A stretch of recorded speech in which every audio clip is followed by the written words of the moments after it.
Up next, some very eye-opening information about the real tribes of Israel. It's time to open your eyes.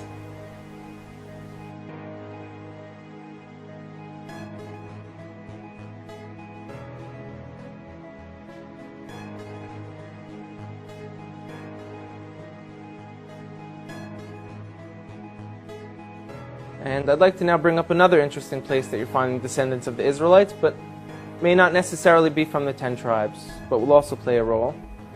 And shouldn't be overlooked. It's a very serious scenario. Is in Africa. Africa has perhaps hundreds of millions of people with this identity right now of being from the people of Israel.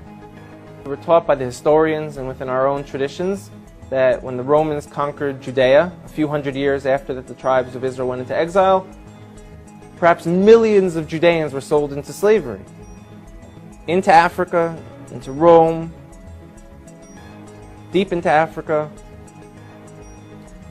And if you look now, you're seeing people who are most likely the descendants of those slaves who kept true. I'd like to bring up a few specific examples because they're going to be game changers. One of them wrote letters to Israel when it became a state. And they said, we're Israelites out in Africa. You know, everyone laughed at them and they said, African Israelites, these people are just trying to jump on the first world country bandwagon. They're living in a third world country, they got nothing. We're coming to Israel, we got innovation, technology. So they're trying to get on this train because there's such a thing called the right of return. All descendants of the Jewish people from around the world are able to move to Israel. So they said we are also. And everyone kind of laughed at them, like I said. And a few people took it serious and went out there and started studying them, learned about their culture. And a professor from Duke University went out there and did DNA testing on them. And he showed not only do they share Semitic genes from people who were in Yemen and back to the Middle East, these gentlemen, a large percent of them, have the Y chromosome to be Kohanim, to be priests.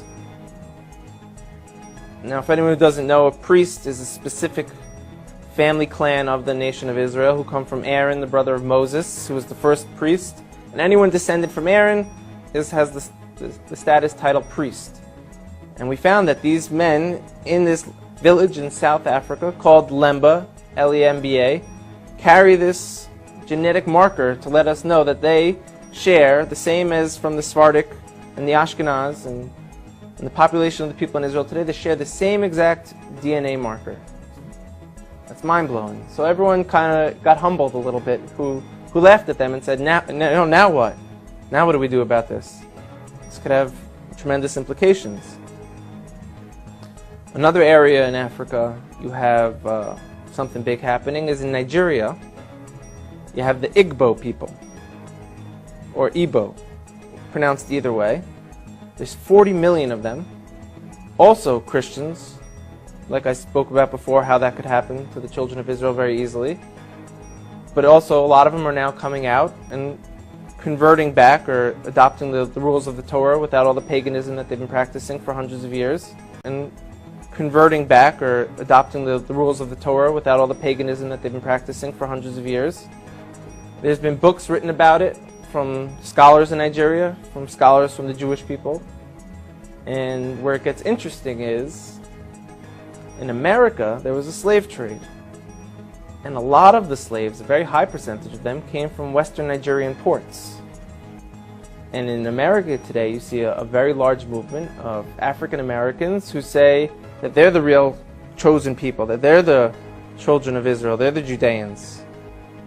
You know, so what are they just trying to create an identity for themselves because they were slaves, or is there really something here?